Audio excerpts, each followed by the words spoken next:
This week has been interesting, and it's hardly even started yet. We're actually on hump day, Wednesday. Yeah. So we're talking about compassion. Give yourself, insert your own favourite epithet here, break. It is something that we don't really think about a lot because we're always doing it for somebody else, and we always forget to do it for us because somehow that's what we've been taught. We have to give, give, give till there's nothing else to give. And then we have to give some more because that's how it works. Does it? So before we go on with that, let's introduce ourselves. Angela, since you're the furthest away today. Oh, no, you're not. Well, esoterically speaking, you might be. So go for it. Hi, I'm Angela and I'm a kinesiologist and I work with people wherever they're at in life, whether that's pain, whether that's baggage, whether it's trauma, whether it's allergies. I'm having fun playing with those at the moment as well. So if anyone is struggling right now, that's who I love working with. And I just help to bring them to a point where life feels a lot better. And the true distance in miles goes to Mary. Yes, I'm Mary Corbett. I live well, I live in just outside Cork City in Ireland, but I spend most of my time on the internet talking to clients because I'm a coach and I like supporting people and helping them to thrive. And that's what I spend my time doing. And it's great fun. I have a ball. I'm one of those people who actually just loves getting up to work. It's great. Really? Hello, I'm Willie Nicol, the cop turned coach. I work with stressed out men who may be feeling overwhelmed, burnt out, stuck, lost, whatever. I help them get their mojo back, get their lives back on track, all without any mumble jumble or psychobabble. And I'm Leslie Marsh, and as usual, I'm confused. It's been an interesting time. Normally, though, if there is such a thing, let's say usually, I do a little bit of coaching, some consultancy, and I tend to work with women who are of a certain age, shall we say, and trying to get their passion back in stuff like that. Otherwise, I'm also a shamanic practitioner, so energy is there in great demand and great abundance. When we're talking about the energetic idea of giving ourselves some compassion, is compassion does take a lot of energy, and it actually is going from us and going into something or someone else. And I'm not meaning animals and flowers and things like that alone. I mean, it could be your car. You could be really compassionate for your car, especially when it gets bumped. We get very attached to things, humans. What do you reckon, Willie? Yes, we do. Whether it be your car, your dog, or your your better half. Compassion is a nice thing. It's a good thing. To be compassionate, to have empathy, to care for other people. But we sometimes do that too much to the detriment of our own self-care. And we forget to give ourselves a break because we're too busy helping other people. I've said before that self-care is not selfish. Your number one priority is to look after yourself so that you in turn can look after other people. So remember to give yourself a break. I think the oldest analogy that all of us know is the airplane one. You know, when those little face masks come down, you grab it for yourself before you give it to somebody else, because otherwise you won't be able to give it to anybody. Yeah, Angela. Yeah, and that one is the standard first principles of first aid. If you put yourself in danger and you put yourself in harm's way, you become a casualty too.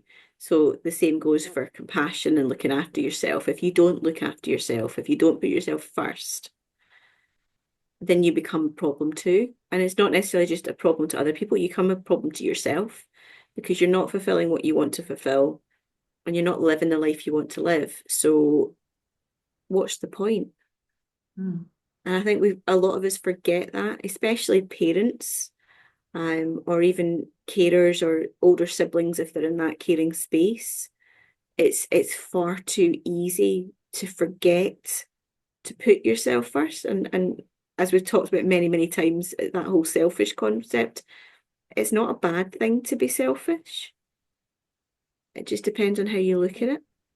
Well, I've discovered the word selfist, I and know I you like have. that word. I said, I know you have, but I don't like it, so I'm going to stick with Oh, selfish. I'm a selfist. I like to be a selfist. I'm not selfish, I'm a And that's selfist. good. And that's your choice. And I think that's what Yeah. it's all about. It's about choice. And we do have that choice to put ourselves first. And we do have that choice to put the oxygen masks on first, to not stand in the middle of the road of oncoming traffic because you're trying to help somebody else.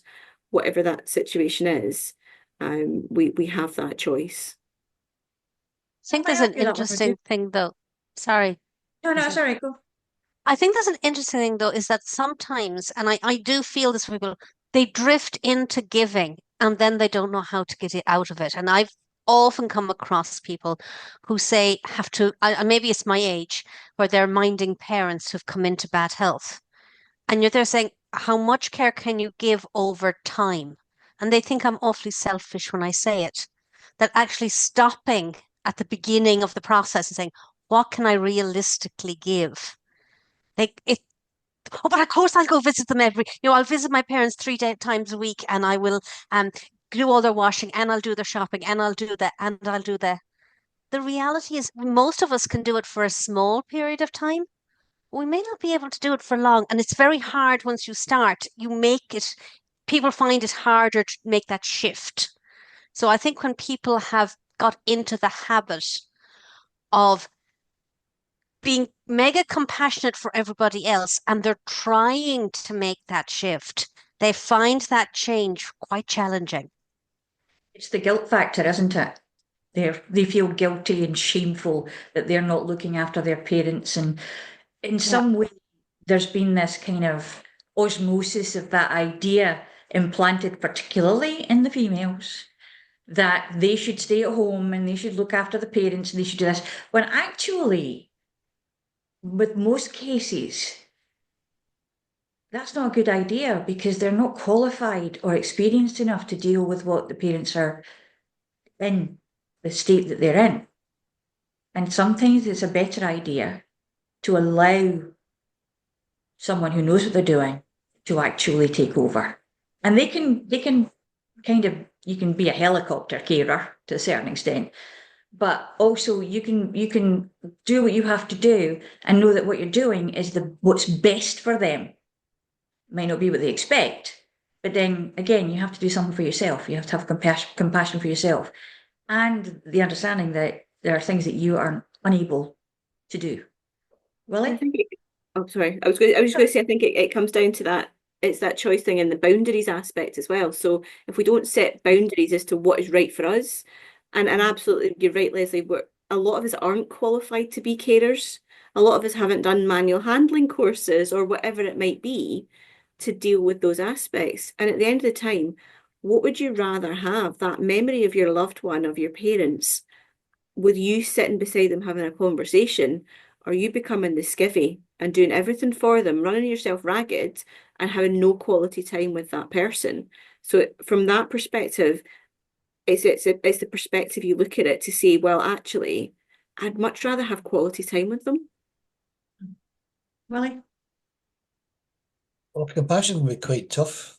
I remember when my wife and I had to put our little dog down because it was ill. And it was the compassionate thing to do. It was absolutely brutal. Taking the wee chappie down to the vet and having the injection done. You know all about that, Leslie. Oh, And yeah. sometimes compassion can be very draining if we're over caring, Yep. because we feel obliged to do as much as we possibly can to the detriment of our own health and care and whatnot. I was known as the compassionate cop because before I arrested somebody, I would have a think about why they'd done it. And I always gave people a second chance unless that wasn't an option. And I like to think I'm a compassionate coach insofar as I'll be empathetic and all that kind of good stuff with my clients until the point comes where I've got to tell them straight. So there is a balance to be done between, yes, by all means be compassionate, but never forget to be compassionate with yourself because we can be very tough on ourselves. We can tell ourselves things internally that had anyone else externally told us, would have slapped them in the puss. So, you know what I'm talking about. All that Yeah. negative self-talk, all that I'm not good enough, I'll never amount to anything. Give yourself a break. What if that's all just a story you've made up in your head? Give yourself some care. Give yourself love. Look at yourself in the mirror in the morning and say, I love you. That really freaks out my male clients right enough. But it's not a bad idea. Yeah. I usually use the I am loved in the mirror for my clients. And I tell them that they have to do it for at least 5 minutes. Don't bother just brushing your teeth and or looking for zits in the mirror. Look yourself in the eye and say, I am loved, until you have a significant emotional event. And that's not the laughter when you're all embarrassed, it's the tears that come when you finally break through and understand that you are lovable because you are loved. And it's believing yourself, that yourself is saying to you that you are loved.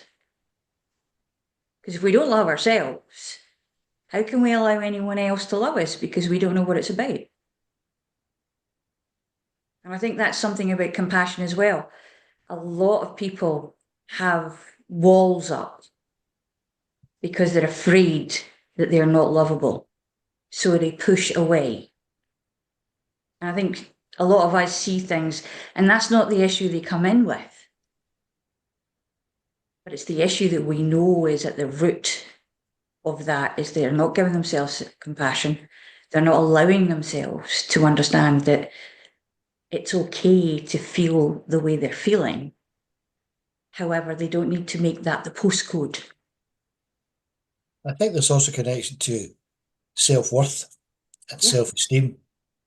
Yeah. And when you talk about you are loved, I am loved. If they don't feel worthy of that love, or for that matter, that compassion, it makes it very difficult for them to exercise it for themselves and for others. So you're right, they put the shield up, they put the armour on, and they go into a little cocoon of a lack of self-worth or a lack of self-esteem, which can be very debilitating. It's when when you learn how to break out of that, say, yes, I am worthy. I have esteem. I am capable of and deserve compassion and love. Why not? So if you don't ask for it yourself, they don't go into the supermarket and buy you a jar of compassion and hand it to you and say, there you go. Well, don't tell the admin that. I beg your pardon? Don't tell the admin that. But you can't. That's the only story they're selling you. Take this, you're gonna feel wonderful, you're gonna be great, you're gonna do this. I think I there's have sorry, I I think have Willie. found, yeah, some of the one of the things I've done with a number of clients was getting them to look at a photograph of themselves as a toddler. You know, and what do they see when they look at the child, and they see the potential, and there's that unconditional love of a child. You're saying, yeah, and where's the child now? That child is still in there somewhere. You know, remind yourself that child is still in there, and that potential and love and capable of anything is there. But I do find some people really struggle with it. They go, and they genuinely struggle. So I think it sometimes we can get taken aback at how challenged clients are, or our friend network, or family network, of people to actually recognize their own unconditional love for themselves. It is some really struggling. I think we have to be very, very sensitive to it, that they're struggling to tap into it. And that if they don't, they are often the people who get so exhausted, frantically looking for it outside rather than looking for that unconditional love and compassion inside. Yeah.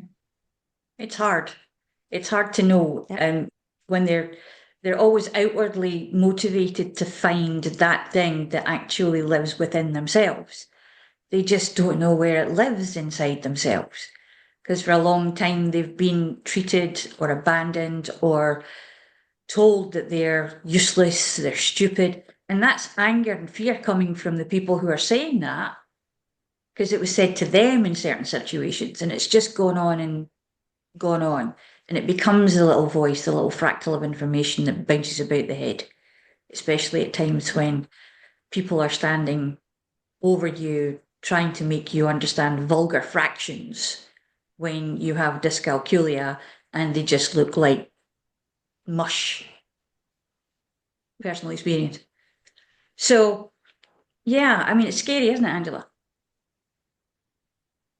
Yes and no. I think, as you were saying about the whole the loving yourself and I am loved and everything else, I think a lot of people find that aspect to be really, really scary. And as Mary said, even looking at a picture of yourself can be still quite difficult to then connect with. And coming back to Willie's comment about that negative self-chatter and the stories that we tell ourselves that are absolute nonsense.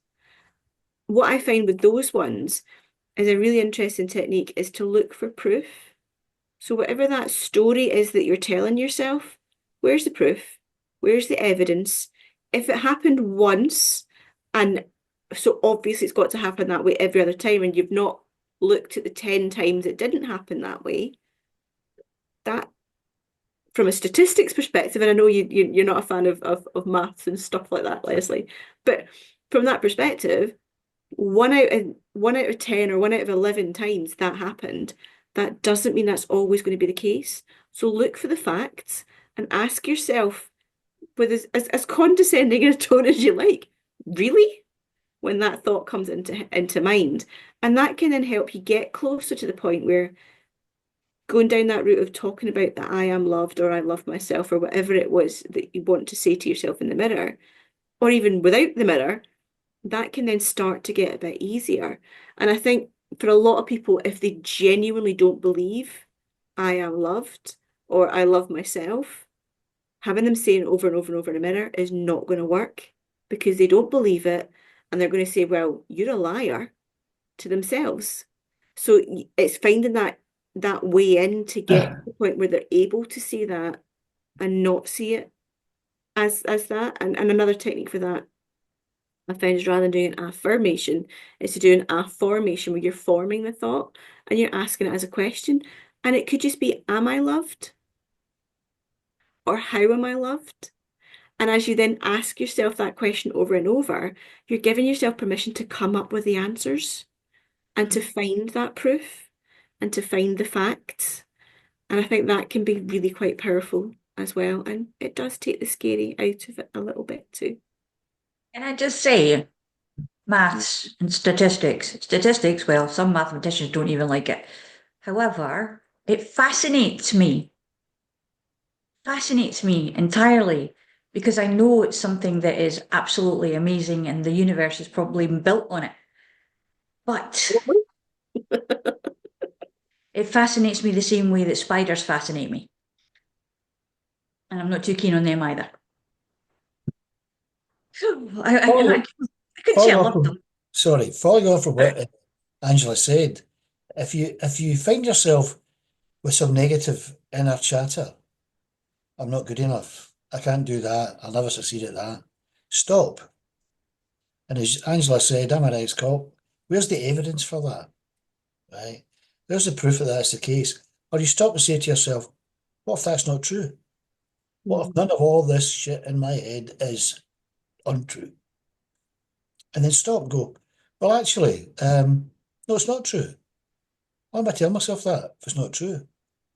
Okay, then I'll stop doing that. So just ask the question, what if that's not true? And if it's not true, why are you still holding on to it? Do we actually say things like, I'm not It's worthy that though? what if question, isn't it? So rather than just saying, what if it's not? What if I Exactly. fail? What if I succeed? And it's flipping it and saying, well, what's the opposite of that situation? And is that a possibility too? What if we don't actually say I'm not worthy or that I'm not loved? What if it now has come to the shorthand of it's what somebody else said, but it becomes a belief that's so ingrained that it's not even a conscious or unconscious thought. It's a habit. It's a way of being. It's something that we automatically go into, a state where we go into when this thing comes in front of us. And suddenly we're either walking back or we're going the other way. That's for me is the difficult part, because you have to find where the root of that is in order to find out what the thought is in the first place. I mean, sometimes it's the how dare you situation. What makes you think that you can do that?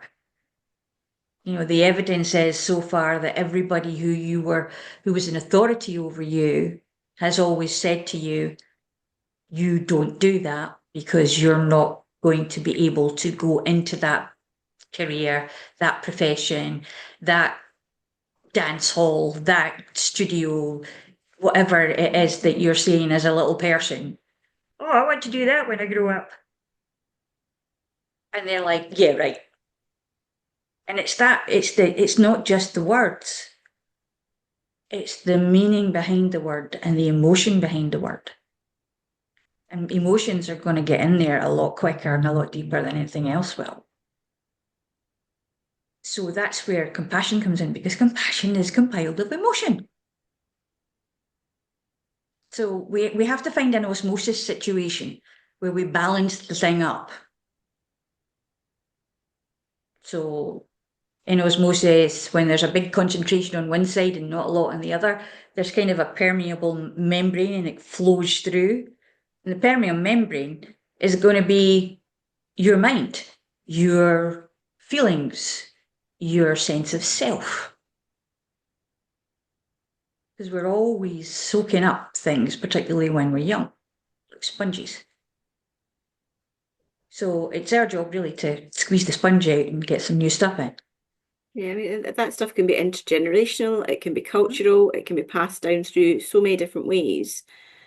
And for a lot of people, I know at least where a lot of us are based, it's that concept of who do they think they are? Mm-hmm. Don't go thinking above your station. That's your lot in life, and you don't get to change that.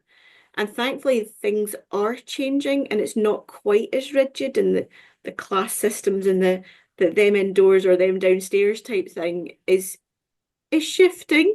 And I think for a lot of people it has shifted, but there's still that baggage that's still sitting there for a lot of people that has come down generational lines that is just so ingrained that it's that, as Leslie, as you said, it's that belief system that is so buried deep. But that's why I was saying look for the proof. But you've got to realise there's a problem first. And then when you're saying emotions as well, we're not taught how to deal with emotions. So it's quite a challenge if you don't know what to do with emotions, how to then process them. So that's where we come in. We can help you work with emotions. Quick plug. But I think it's quite challenging too. So many people are so busy and they're so busy giving, they actually don't sit and take the time to say, hang on, this is actually impacting me. This is a problem. I need to take time for me. They're so wound up. It's like they're on a hamster wheel and they don't find a way to get off until illness hits or something major happens and there's a major traumatic event. You know, what is that quote, take care of your health before you're ill, take time for your health before illness makes the time for you, or something to that equivalent. If you don't take time for your wellness, you'll have to take time for your illness. Your wellness. That's the one. I knew you'd remember it, Angela, so I only had to half remember it. But I think that there are still that, I think there's been a huge shift, and dare I say it, COVID may have brought some of it in, where because the pace of how we were engaged with the world shifted, that I think there's a lot of people are kind of battling. I don't want to really go back to the way we were pre-COVID, even though there's lots of companies trying to get people back to the way they were pre-COVID and that busyness. So I think there's a whole shift of what people want and don't want. But we have to keep remembering, it has to come from ourselves. The individuals have to decide for themselves, hang on, I need to do something about this for me. And I have to start putting myself first. Like remembering ye olde days, the 80s, when it was a case of, I'll thrive on stress. I live for stress. This is the way that I work. And actually, they're just running themselves into the ground. Yeah. I think self-awareness plays a part here because you have to be aware if you're pushing yourself too hard or you're not taking care of yourself or you're overexerting or whatever it happens to be, so that you can recognise, yeah, I'm pushing this too far. When I remember my young sister died of cancer at the age of 40, and I had a very heavy duty job in the police, and I was driving to the hospital every night, getting home at 9 o'clock at night, rinse and repeat, and I was absolutely shattered. But I felt it was my duty to go and visit my sister because I didn't know how long she had left. And I didn't even think about what it was doing to me until my then wife said, "You're going to have to do something about this. Right? Whatever happens to Alison, my sister, will happen to her. There's no point in yourself making yourself ill because of your perceived sense of duty." So I had to exercise some self-compassion. And in fact, this is maybe a bit maudlin. My sister was more concerned about me Yeah. knocking my pan in, going to see her every night. And I was astonished the fact that her concern was for everybody else, not herself. But It's then all, weren't you doing the same thing? well, Your concern was for her and not for yourself. exactly, right. So she eventually said, "Stop coming there. You look absolutely knackered." And I thought, "Oh, no, no, no, no, no, no." But we came to an arrangement. So that I developed that sense of self-awareness that, she's absolutely right. This can't go on indefinitely. So I took a wee chat to myself and said, "Look, show yourself some compassion, some self-care, and stop doing these like 14, 15-hour days and expecting nothing bad to happen." So we're back to the give yourself a break, right? If you're in a situation like that, step back, take a break, and without being selfish or without being nasty, say, "What's best for me? What's for my higher and best?" And take it from there. That's the thing, though, as well. It's not just the little voices in our heads, it's the other relative voices that are actually in there going, "Oh, you're not going to see them? Well, that's not very good, is it? I mean, how dare you not go there?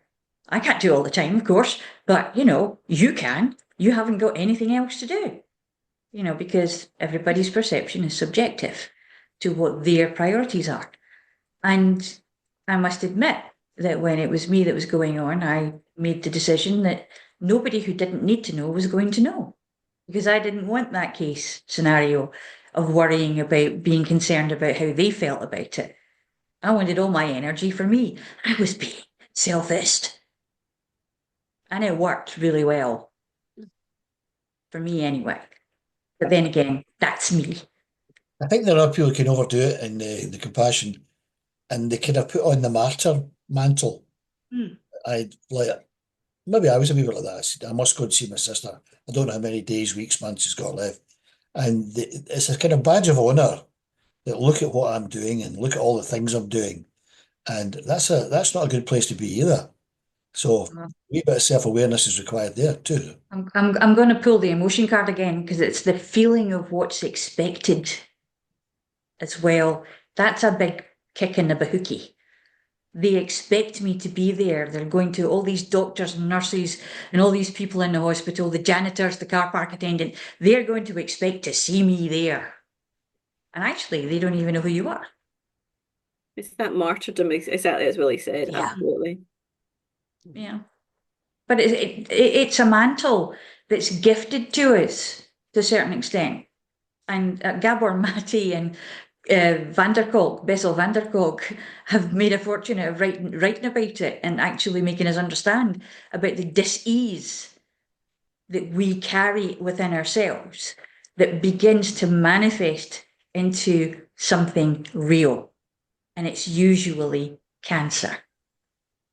And that's an interesting word because we use it as an analogy, as a metaphor, as a simile to say, "Oh, the cancer, it's like a cancer, it grows like this and it's always bad and it's always going to be this effect." And again, that's getting into an idea of a belief that It's never gonna, you're never gonna get out of there. But Yeah, actually don't having a get me little bit, started in the morphic fields around all that stuff. oh yeah, don't even go there. They just go, oh. But this is it. It's one of the things that I used to see as a vet nurse all the time. As soon as we mentioned the word tumor or the word mass, the animal was dead. There was no hope. We were like, no, we'll cut it out and that'll be it. It'll be fine. No, oh, and the whole thing would go. And it's such a reaction. It's so reactive.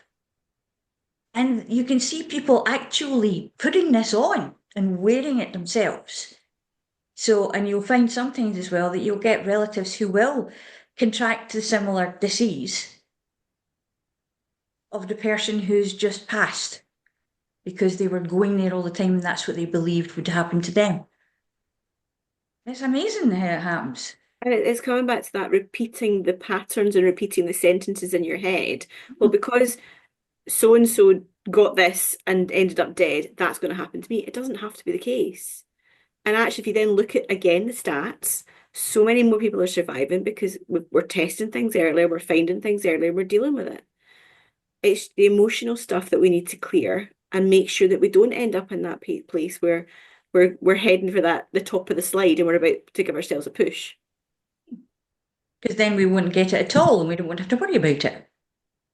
Well, the disease, we all talk about disease, illnesses, whatever it is, right? Disease is a lack of ease. We're not at ease. And when we're not at ease, we are frazzled, tired, overthinking, all that kind of thing. So again, it's like, give us a break. Like, get rid of the lack of ease and find some ease. And again, you can't walk into the supermarket and buy a jar of ease, right? But you can learn how to calm yourself down, to lower the threshold, to show some compassion to yourself.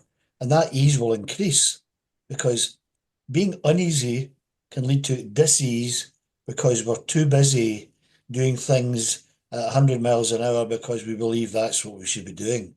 Until eventually your body will say, and it's happened to me, I was burnt out when I did my corporate security job trying to do too much.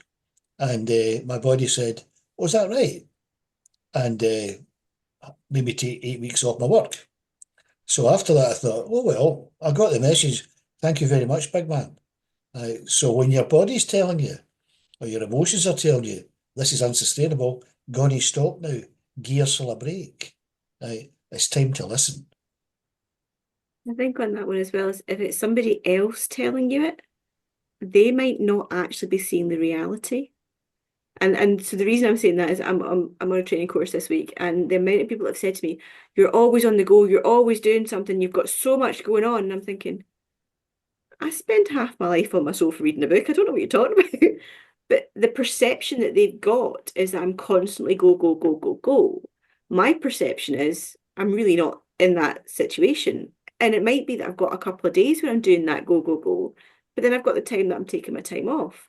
So it's about understanding the balance between what other people's perceptions of you are and what your own perception is, and then what is reality, because all three of those things are likely to be different. And it's about tuning into actually working out, well, what is reality, and actually genuinely looking in.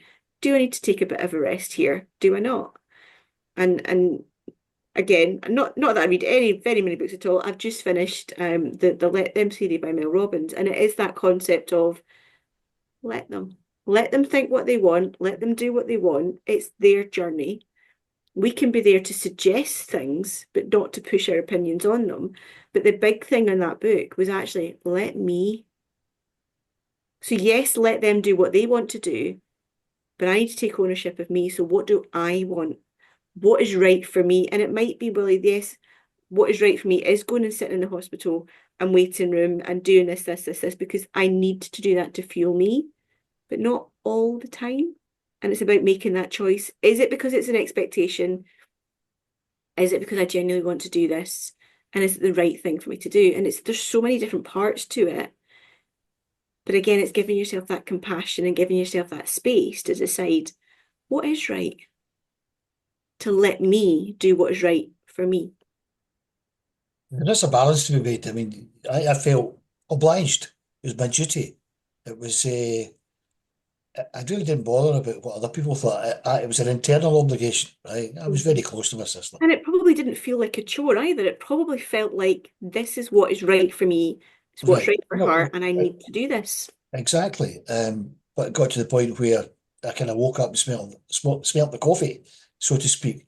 But the there can be external pressure in that, like, oh, you have to show compassion.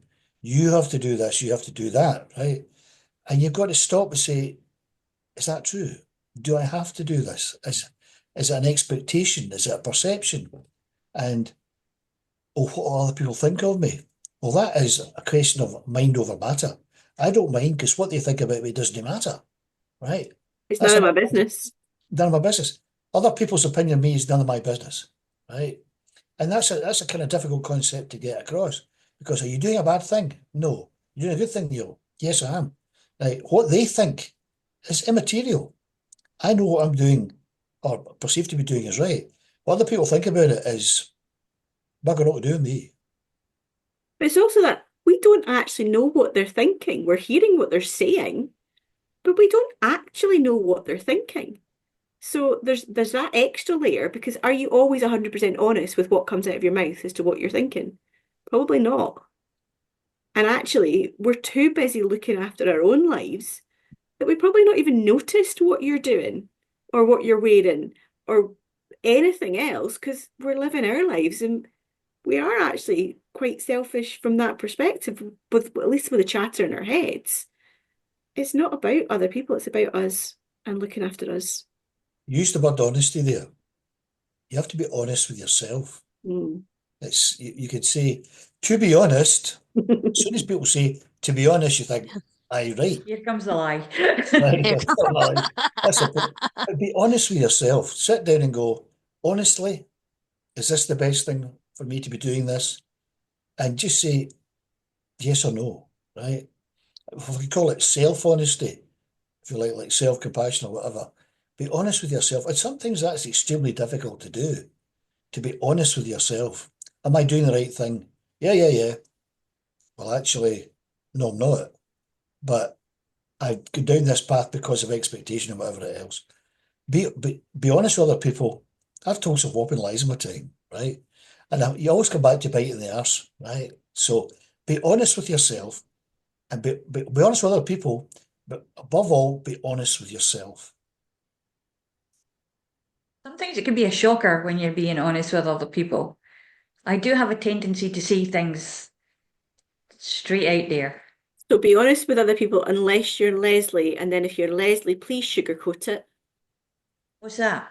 Exactly. Go learn.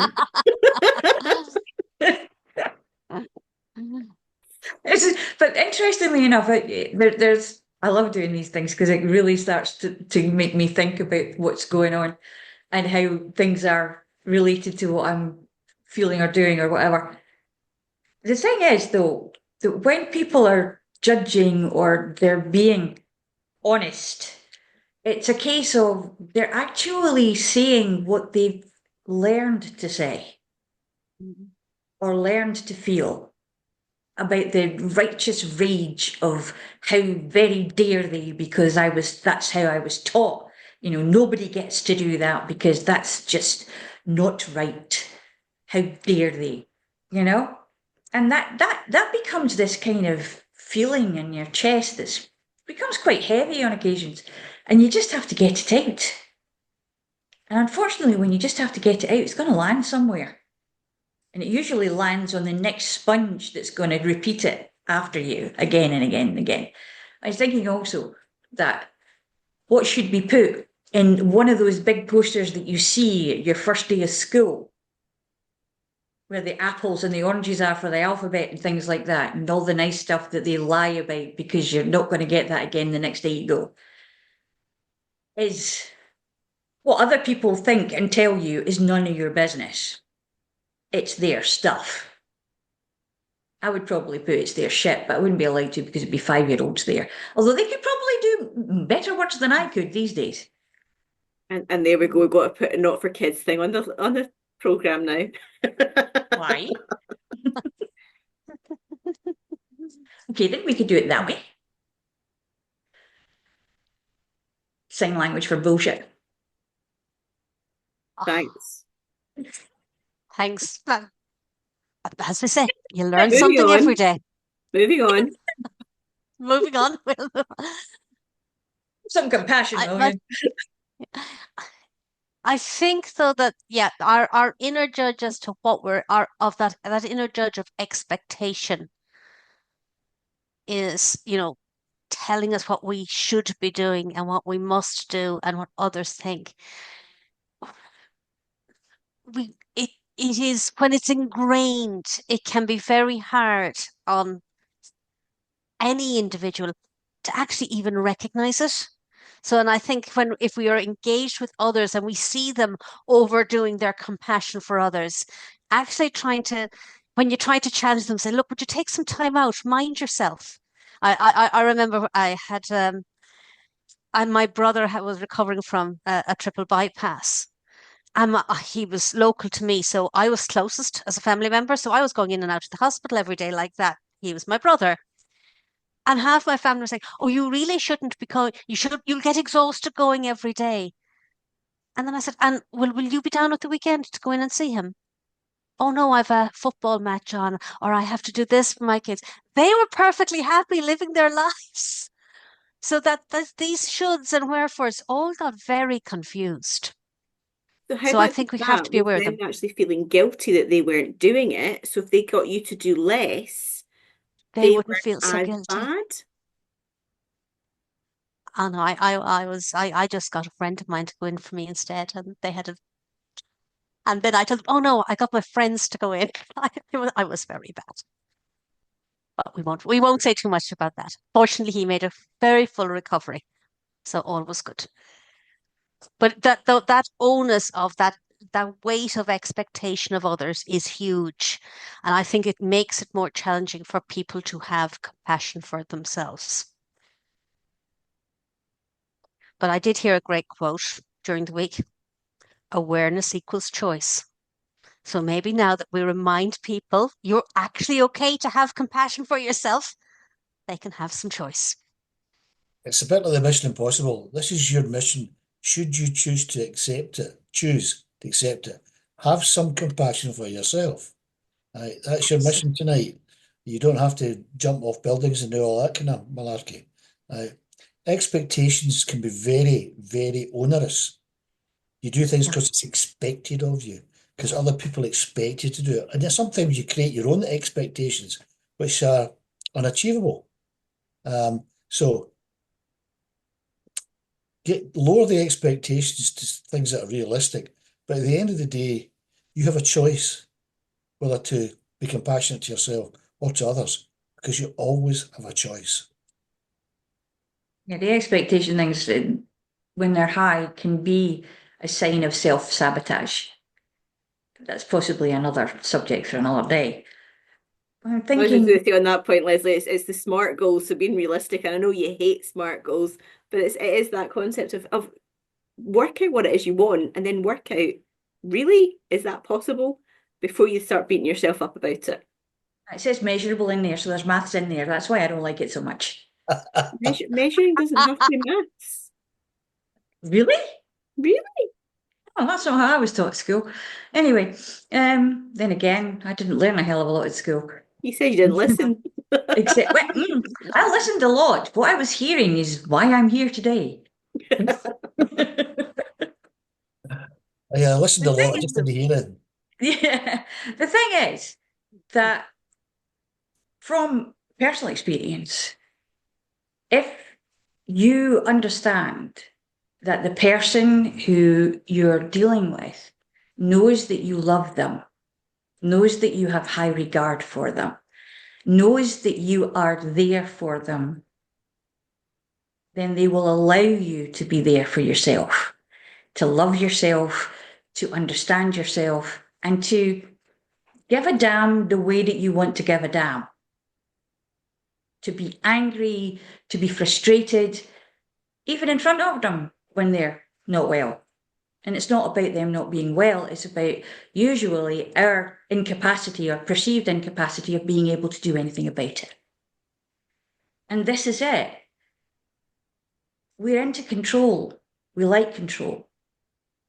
So the control button should have a little bit on it that says, turn up compassion for us.